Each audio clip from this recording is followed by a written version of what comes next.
I came into possession of the Lanceford House through the accident of my uncle's death. My inheritance from him enabled me to buy it, for it was the isolated kind of dwelling I'd been looking for in order to finish a novel I was working on. I've always found it impossible to create anything worthwhile in the noise of the city. The house was fully furnished, but since it had been empty for many years, it was extremely dusty, and I spent my first day cleaning away the dust in the few rooms I intended to use. Lanceford House. I remember the place as if it were only yesterday I discovered the green vase, learnt its terrible secret, and passed so nearly through the veil that separates sanity and the madness that lies beyond midnight.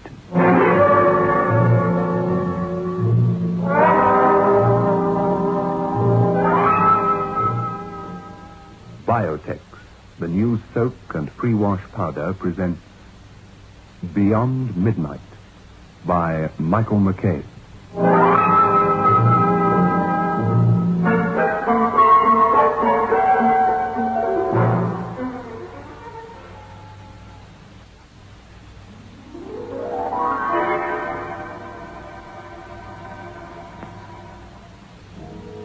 Lanceford House. The agent hadn't been enthusiastic. I got the impression that he didn't much care whether he sold me the place or not. There's nothing extraordinary about Lanceford House, Mr. Roy. It's very big, of course. It was plenty built and big in those days. If it wasn't so strongly built, it would have fallen to pieces years ago. A house needs to be cared for. Leave it empty. Well, it's what I'm looking for. Nicely back from the road, surrounded by trees. A lot of trees, yes. Fields, pastures. It's hard to find somewhere without any close neighbors these days. Oh, I can show you others. There's a place in, Mr. Feltham, I want to buy Lanceford. You do? I do. Well, then. Nothing else I can know. Right. You, write books, you say? I write books, yes. When can I take possession? Today. Oh, marvelous. I'm halfway through a book at the moment, you see. I've been stuck for weeks. I need peace now. Quiet. No. For 5 days after moving in, I worked from 5 in the morning right through the day until it was dark. The book progressed beautifully. I was even thinking of who the film rights should go to when I hit another dull patch. Nothing. I destroyed a few thousand words and left the typewriter until a possible return of inspiration. I was fairly satisfied, though, and it was with a lot of pleasure that I began to examine more carefully the house I'd so quickly and perhaps rashly bought. In most ways, it was typical of the houses erected in the country 100 years ago. It needed a lot of money spent on it before it would assume the splendor it deserved, but I needed only 1 or 2 rooms. One thing puzzled me. The little attic.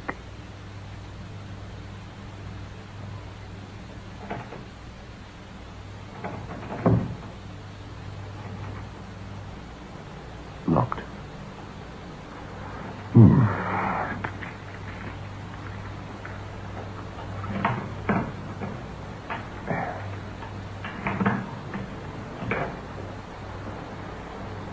No key.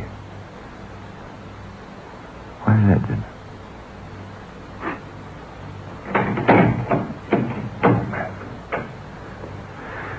And of course, I want to know what's in there now. Give that agent a ring. Treasure? Fat chance. Wonder why this door should be locked when all the others are open. I started to rearrange the kitchen the next day. I knew instinctively that no good would come of hammering the typewriter. The place was in a terrible state. I cleaned out some cupboards, did a bit of inexpert scrubbing, and then, while I was reaching up to hook a number of miscellaneous objects out of a sort of old-fashioned tall boy thing in a corner, I accidentally knocked off a shelf a canister.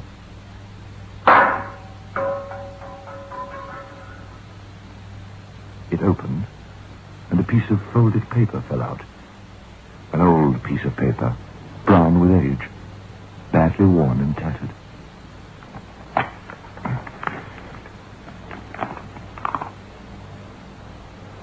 There was writing on the paper.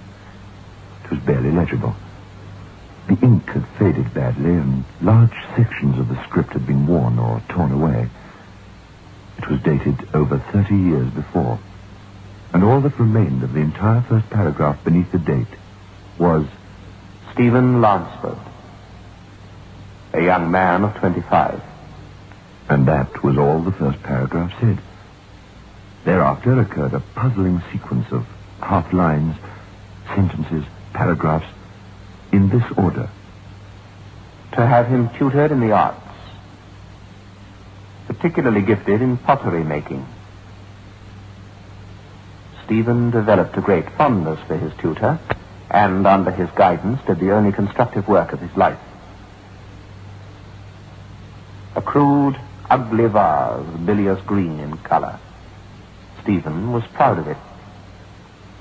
Kept it on the center of a small table in the living room. Dismissed.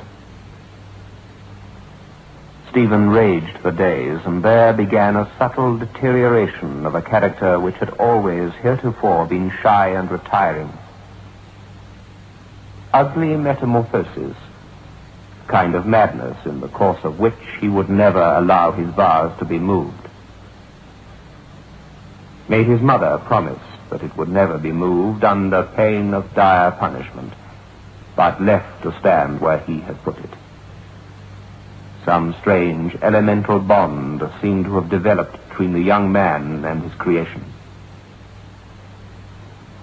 After Stephen's death, Mrs. Lanceford was unable to bear the thought of.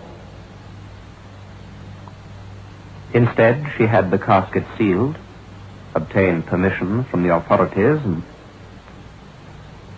in the attic. Thereafter, rigid adherence to her promise. Stipulation in her will adjuring all future occupants not to move the vase.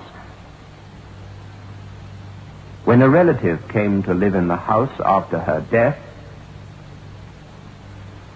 body torn, rent apart, found beside the table. I will, I know, eventually lift the vase. And that's all. I couldn't make a lot of sense out of it, I must admit. I tried to read, to make out the bits that had faded, but it wasn't possible. On the end of the whole thing was a signature. Matthew Hargrove.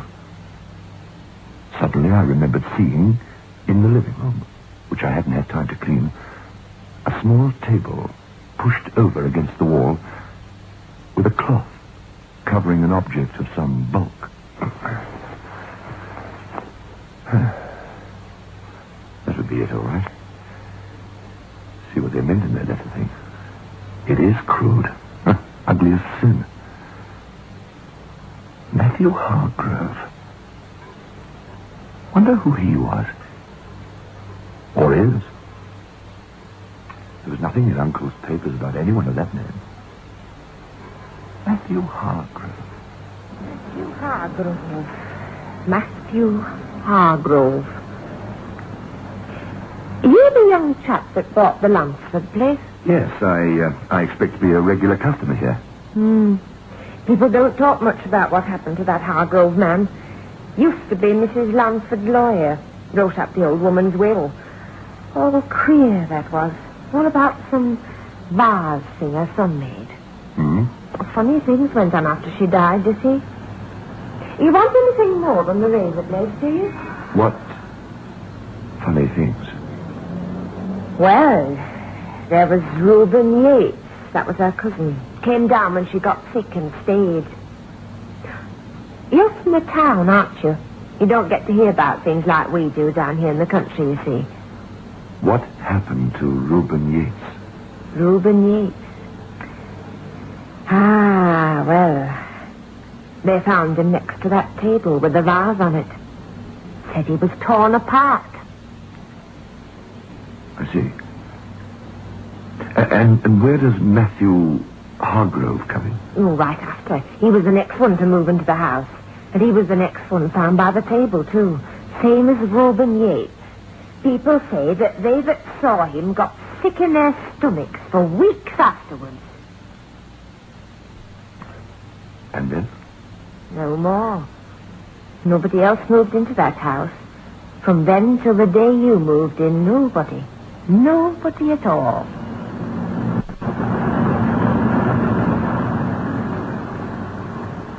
The inference behind Mrs. Calkins, the lady in the village shop's words, added to those in the fragmented letter, began to take a kind of nagging form in my thoughts. For the rest of that day, I tried to write. I couldn't. No city noises. But there was another distraction now. The vase, and the strange story behind it. The living room drew me, and I went in. I looked at the ugly thing for a long, long time, and then I stretched out my hand to lift it. Suddenly I remembered Reuben Yates and Matthew Hargrove. Come on, Royd. Stop being... But even so, I only lifted the thing a quarter of an inch from the little table. It was about 10 seconds later that I heard it.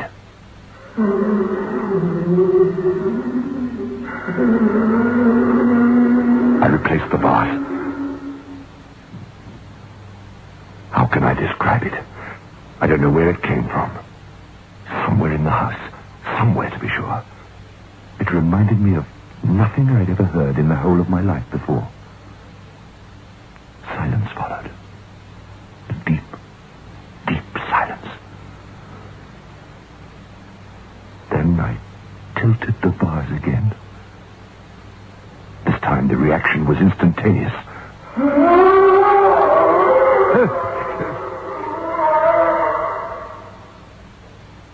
I went and got a brandy and sat down for a while to recover my composure. It was then that I remembered the attic. It took me a long time to summon up the courage, but I had to know.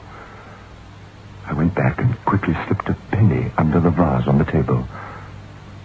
Then I ran upstairs.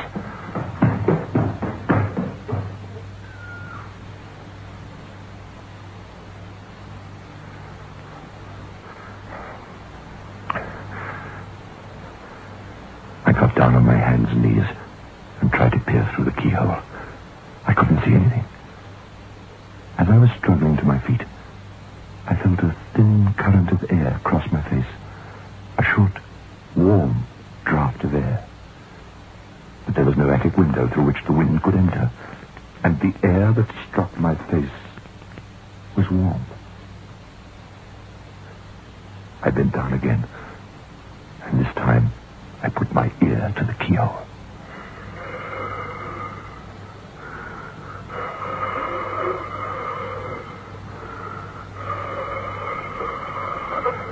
I felt it again, coming out of the keyhole. Not a draft. Not a draft at all. What I felt was breathing.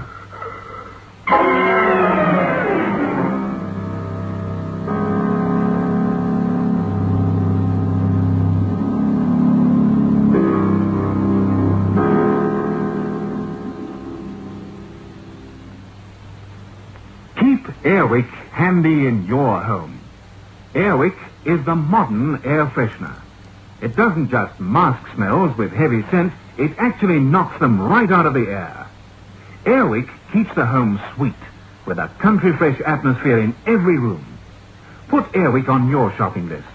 It comes in economical bottle or up-to-the-minute aerosol. Get Airwick. Soak, soak, that's all you have to do. Soak, soak, just for an hour or two you'll find this soap as good as new when you use new Biotech. Amazing new Biotech soaks stubborn stains away. Clean, clean, everything soon will be clean, clean, for all the world to see. Soak, soak, stains away easily when you use new Biotech. Get amazing new Biotex today and let soaking do the washing.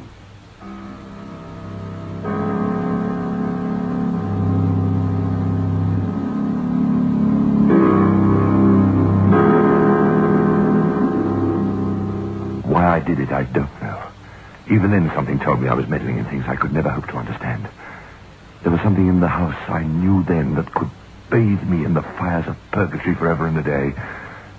But I came down the stairs and placed 2 more coins under the vase, tilting it further. I immediately returned to the attic door.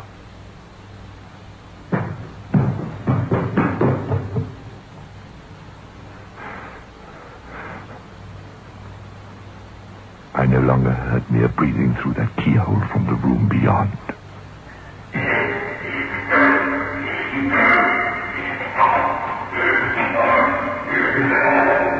I did not wait long.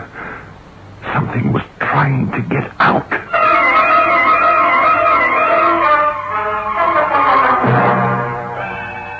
I removed the coins again from under the vase, and it once more rested as it had done so for 30 years. All next day, the memory of that experience preyed on me. I couldn't work. I could hardly bear to be alone. The vase exercised an unholy fascination on me. I was in desperate need of company, and that's why I wrote an invitation to Edward Clayton and asked him to spend a week with me to celebrate my inheritance. He came, as I knew he would. We'd been great friends for many years, but for the first 3 days, I was loath to confide in him. Ah, this could be splendid, Dennis. This room, light, airy. Have to do something with those curtains, of course, but... and what's this? For the love of heaven, don't touch that vase! Oh, why not? What's this? Sit down. I'll tell you. Hmm? Sit down. I told him everything that had happened since I took possession of the house, but he made little effort to conceal his skepticism. Oh, Dennis. Come on, man. I mean, You must take me seriously. but granting that what you say is true, what... I mean, what the devil does it mean? I don't know. You read the letter? Hmm? Oh, yes, it just read it in front of you, didn't I? Edward, promise me you will not touch that vase. But wouldn't that put me in the position of subscribing to your fears? Please. All right, promise. Scout's honor. I need beer. Lots of cold beer. Come on, the ghost isn't walking at the moment. He promised. Oh, yes. But he promised without believing. And perhaps the very promise he made was a challenge. Next day, he seemed unable to concentrate. Twice, when I spoke to him, he didn't hear me. He was in a kind of dream, thinking of something else. I knew what it was. I did everything I could to divert his attention. I read him part of my novel, which had come to a full stop. He listened and made some favorable comments. For a while. But I knew I was not holding his attention. He kept wandering about the house, and inevitably his journeying took him by or into the room where the table and the vase upon it had lived for the past 30 years.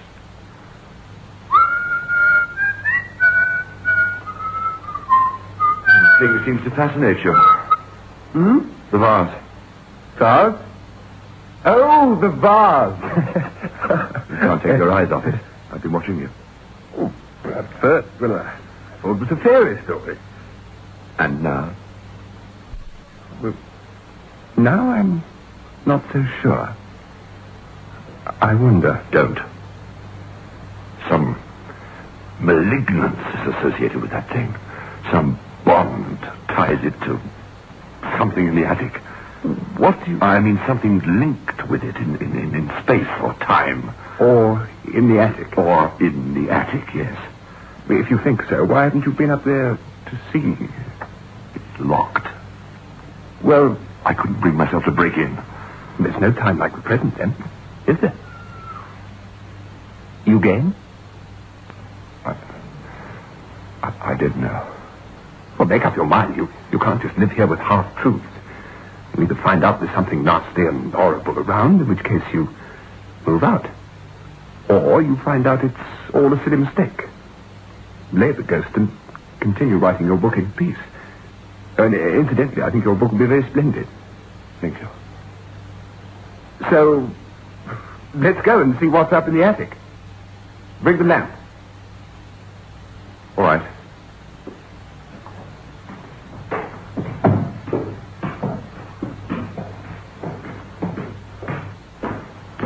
Got the lamp? Yes.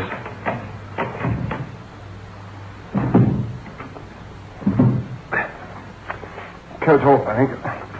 Danger. Men at work. Yep.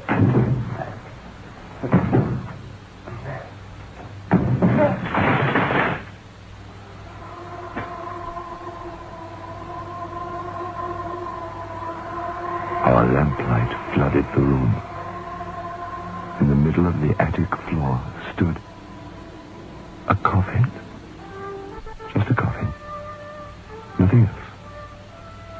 Not even a rug was to be seen in that gabled room.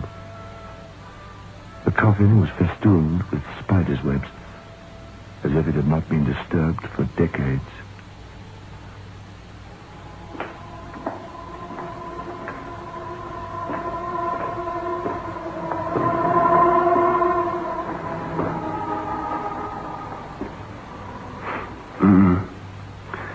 Sealed.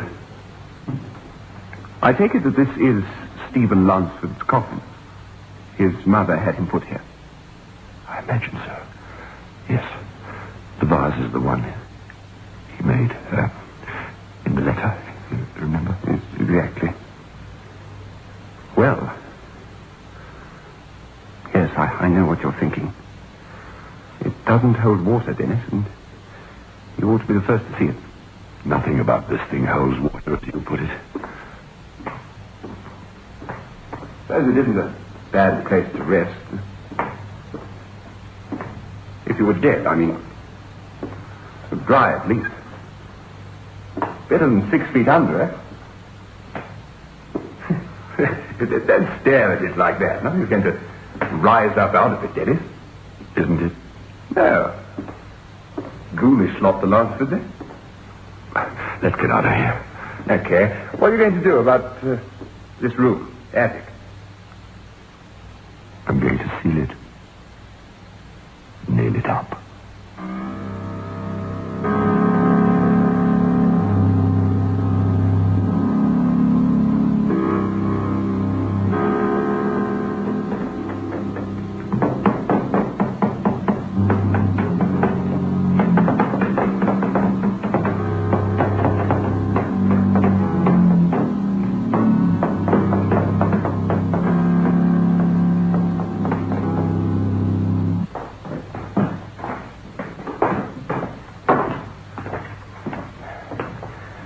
Drink? I need one. This moaning noise you talked about. Yes? Care to demonstrate? All right. Listen. I'm all ears. Slowly, I lifted the green vase, half an inch off the table.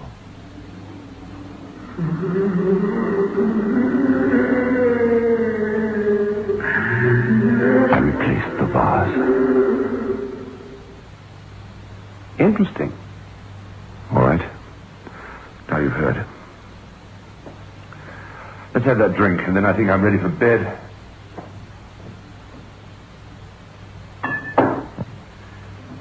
Books come to a dead stop at the moment. Do you know what? If nothing happens with the book, I mean, by the time you leave, I'll come back to town for a while.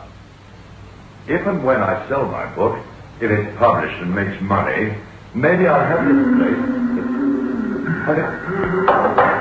What are you doing? Put the vase down! I moved towards him, whereupon he lifted the vase high above his head and backed away, grinning madly. Then we heard the attic door beaten down. Then the color drained from Edward Clayton's face. Take the vase, Dennis! My God! My God! Dropped the vase, it smashed into 100 pieces, and then the thing was at the door, and the door opened, and it was in the room.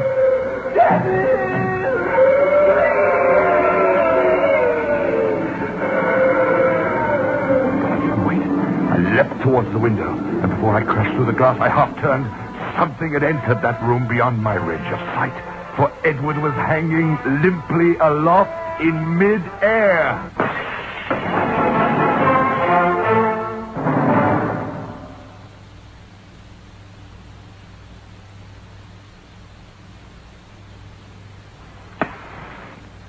Here.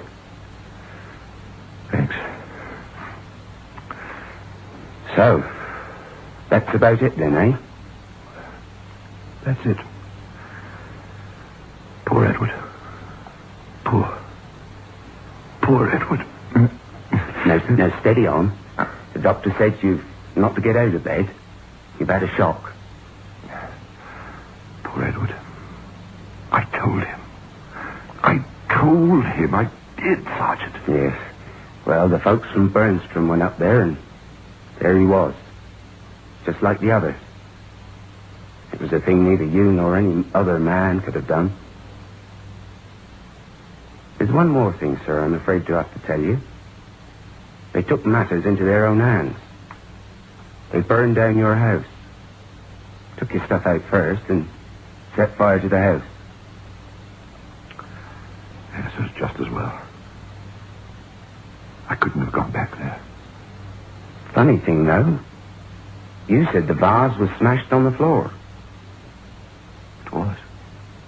When we found it, all the broken pieces were piled together, as neat as you please. Smack in the middle of the table.